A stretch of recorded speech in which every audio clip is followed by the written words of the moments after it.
मेरी प्यारी बहनों, आज छठ पूजा है और छठ मैया का महिमा पूरे भारतवर्ष में कितना उत्साह के साथ सभी लोग मनाते हैं। इनकी महिमा अपरंपार है। आज छठ पूजा का गीत आप लोगों के सामने सुनाने जा रहे हैं, ध्यान से सुनिएगा। यहाँ हम छठ पूजा में आए हुए हैं। यहाँ हमारी सारी बहनें, भाभी सभी लोग बैठी हुई हैं। तो आइए माता जी का गाना प्रस्तुत करते हैं। करिला कल से जुड़े पानी, कल से जुड़े पानी, मोरी मैया भवानी। करिला कल से जुड़े पानी, कल से जुड़े पानी, मोरी मैया भवानी। करिला कल से जुड़े पानी, कल से जुड़े पानी, मोरी छठी भवानी। करिला कल से जुड़े पानी, कल से जुड़े पानी, मेरी छठी भवानी।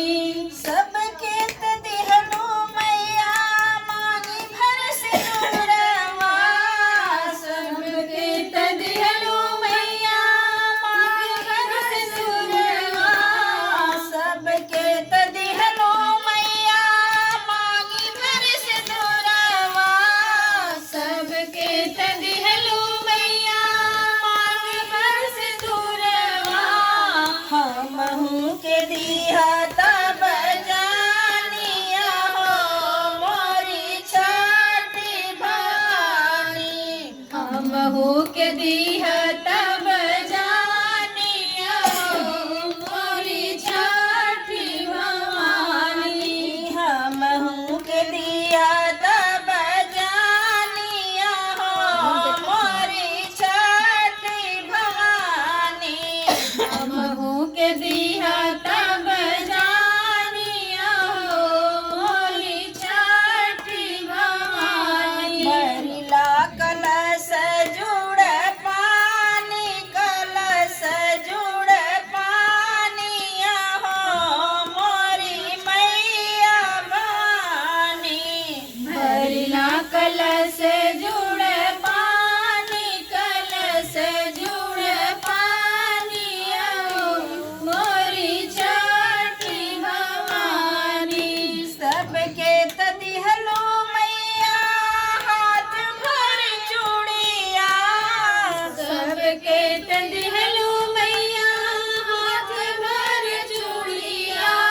सबके दिहलो मैया हाथ भर चूड़िया। सबके तदिहलो मैया हाथ भर चूड़िया। हमहू के दिया तब जानिया हो मोरी छठी भवानी। हम हो के दीह तब जानिया हो मोरी छठी भवानी। भरिला कलश जुड़े पानी, कलश जुड़े पानी, हो मोरी छठी भवानी। भरिला कलश जुड़े पानी, कलश जुड़े पानी, मोरी छठी भवानी। सबके दिहलो मैया गोदी कलनवा। सबके तदिहलो मैया गोदी कलनवा। सबके दिहलो मैया गोदी कलनवा। सबके तदिहलो मैया गोदी कलनवा। हमहू के दिह तब जानिया हो मोरी छठी भवानी। हम हो के दीह तब जानिया हो मोरी छठी भवानी।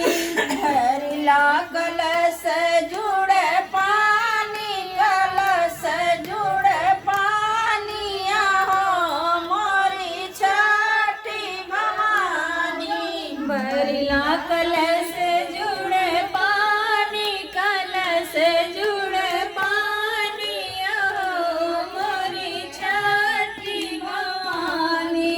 सबके तदिहलो मैया धिया से पतोहिया, सबके तदिहलो मैया धिया से बटोहिया, सबके तदिहलो मैया धिया से पतोहिया। सबके तदिहलो मैया धिया से बटोहिया।